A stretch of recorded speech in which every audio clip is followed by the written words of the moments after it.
Olá, seguidores. No vídeo de hoje eu vou trazer para vocês aqui as últimas atualizações em HGCR11, que fez uma limpeza na carteira do fundo, tá?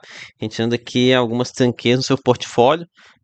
Nem todas que são tranqueiras não, tá? Algumas coisinhas que estavam pesando contra aqui, mas no entanto tem uma tranqueira aqui sim. Então, vamos lá, aqui é o Thiago PS, o seu canal Fica Esperto. Pois bem, agora em novembro, muito dos fundos aqui da Credit Suisse obtiveram aqui um lucro imenso com a liquidação do fundo SPVJ, pelo Fundo de Renda Urbana da Casa, né, o HGR11, e acabou que até mesmo HGCR11 acabou ganhando uma coisa com isso. Parece que tinha alguma exposição a esse fundo de varejo e embolsou aqui R$ 1 por cota de lucro nessa história. Daí os gestores, eles aproveitaram esse lucro aqui para se livrarem de alguns problemas que vinham se acumulando aqui no fundo, algum deles bem antigos, tá? Que no caso, o principal deles era o CRI Goiabeiras, que foi vendido aqui com prejuízo de 40 centavos por cota. A boa notícia é que foi vendido integralmente, então a HGCR11 está livre aqui dessa novela, que dura mais de uma década, tá? E aqui os gestores também trouxeram um breve histórico desse CRI aqui no fundo.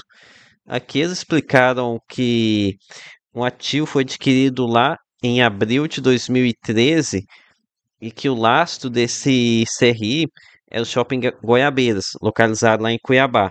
E que há tempos esse empreendimento aqui vinha passando por dificuldades operacionais, não gerando caixa que é suficiente para arcar com as despesas dessa dívida.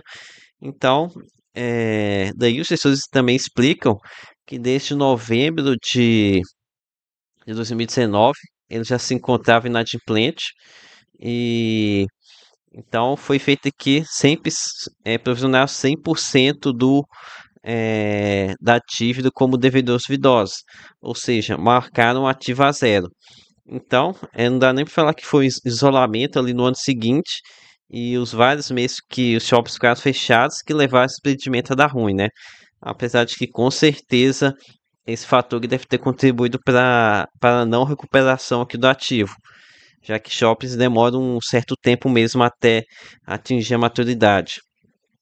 O CRI ele tinha como garantia a alienação fiduciária e o processo aqui de liquidação já estava bem avançado, segundo aqui os gestores. No entanto, como o shopping ele vem aqui de prejuízos seguidos aqui, e ainda por cima exigiam aportes após essa alienação, eles preferiram por vender o CRI, mesmo que fosse um prejuízo, para já se livrarem, né? Aproveitaram também que estavam com esse lucro acumulado lá para se livrar aqui desse problema. E por fim, eles explicam que, considerando que nos valores aportados que receberam de juros de amortização, o fundo teve aqui um prejuízo de R$ 206 mil em todo esse período. Então, aparentemente aqui ficou no 0 a 0, né? Mas isso aqui em termos nominais. Se a gente for considerar em termos reais e considerando o custo de oportunidade, o prejuízo foi muito maior do que isso, né? Uma década aqui no Brasil é tempo mais que suficiente para a gente dobrar um patrimônio aqui, pelo menos nominalmente. Então, se foi investido aqui R$ 8 milhões, então acho que dá para dizer que o fundo deixou de ganhar pelo menos uns R$ 8 milhões aqui nessa brincadeira, né? E, enfim, esse tipo de coisa que faz parte de quem dá crédito, tá? Uma hora ou outra isso que vai acontecer, ainda mais no fundo que tem mais de uma década de existência. Esse aqui está suscetível a isso, até que em pouco caso aqui, se a gente for pensar pela idade aqui do fundo, o importante é que o ativo era tão pouco representativo que nem estava fazendo falta, ele está deixando de pagar. E a segunda limpeza promovida aqui por HGCR11 nesse mês foi com as alavancagens via compromissado reversas, em que o fundo reduziu aqui de 80 milhões para 27 milhões nesse tipo de alavancagem. E tendo reconhecido que nesse processo uma 55 centavos ou 8,5 milhões de reais em despesas financeiras. Ou seja, essas duas empresas aqui acabaram consumindo praticamente todo o lucro que eles tiveram aqui com o fundo de varejo. Tiveram aqui lucro de R$ 1 por cota e só nesses dois aqui foi-se 95 centavos. E um outro detalhe importante aqui sobre essa questão da alavancagem é que essa daqui é a segunda vez que eu vejo um fundo de papel tendo uma despesa financeira gigantesca em um único mês. A primeira vez foi no fundo de papel da Veritar e agora aqui com HGCR11. Isso aqui me preocupa porque parece que os gestores aqui da papelada meio que ficaram com inveja dos fundos de tijolos e das várias formas de alavancar a renda deles, de inflar a renda, e eles resolveram aqui dar um jeitinho também de inflar a renda dos fundos de papel. E vou explicar aqui rapidamente para vocês. Eu já expliquei isso aqui lá no vídeo da Veritar. Vou explicar agora também aqui no fundo da HCR11. Mas acho que estou precisando fazer um vídeo apenas sobre isso, né? Para não apenas os cotistas desses dois fundos estarem cientes dessa nova forma de inflar renda nos fundos de papel. Mas então, esse esquema funciona da seguinte forma. A alavancagem deveria funcionar mais ou menos desse jeito que está aqui na tela, tá? No caso, o fundo contrata uma dívida e passa a aumentar a sua receita, já que ele consegue comprar mais ativos com essa dívida tomada que ele pega com o banco. Ele aumenta a receita, vai comprando CRIs, a receita aumenta. O fundo consegue aqui aumentar a exposição dele, consegue ter, por exemplo, 110% de exposição a CRIs. No entanto, as despesas financeiras, eles também aumentam, né, devido ao serviço da dívida, o custo da dívida. Geralmente, esse custo da dívida aqui fica até no máximo a CDI mais 1%. E então acaba que eles meio que se contrabalanceiam. Aqui essa vez para cima tá um pouco exagerada, tá? Não é tão mais alta assim a receita do que a despesa. É, e se essa estrutura aqui ela for bem desenhada, ou seja, bem estruturada, dá para tirar alguns recursos desse daqui.